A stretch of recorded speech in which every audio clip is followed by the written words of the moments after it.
Hello বন্ধুরা, ঠিকই দেখেছ, এটা হচ্ছে ঝিঙে গাছ। কতগুলি ঝিঙে গাছ এই দেখো আমার এখানে হয়ে গেছে।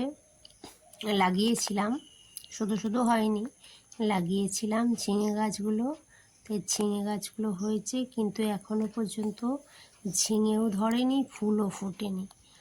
তারপর দেখাচ্ছি যে গাছটি, সেটি হচ্ছে কালো ধুদ্র গাছ। এই দেখো, এটা হচ্ছে কালো ধুদ্র। এর উপকারিতা বিশাল বিশাল, মানে বলে শেষ করা যাবে না। আর এটা তো সবাই জানো, ধনেপাতা গাছ। ধনেপাতা গাছও হয়েছে। আর এটা হচ্ছে ঝাল লঙ্কার গাছ। আর এখানে হয়েছে তুলসীর বন, মানে বৃন্দাবন।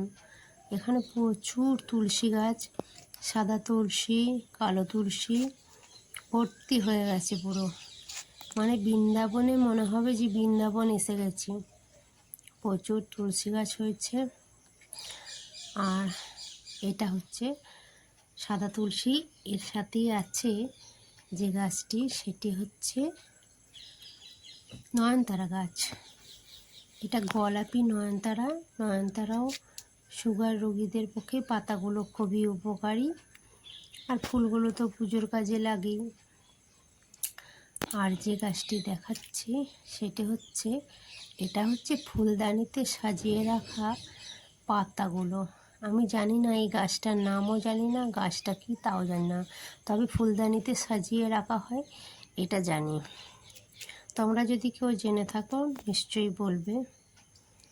আর এই যে গাছটা দেখাচ্ছি, এটা হচ্ছে অনন্তমূলের গাছ। এটা খুব দামি গাছ। এটা হচ্ছে রক্ত প্রবালের পরিবর্তে, যাদের হয়তো প্রবাল কেনার পয়সা নেই কিংবা প্রবাল পড়ার নেই, এই অনন্তমূলের শিকড় যদি ধারণ করা হয়, তাহলে তার পরিপূরক কাজটি হবে এই অনন্তমূল।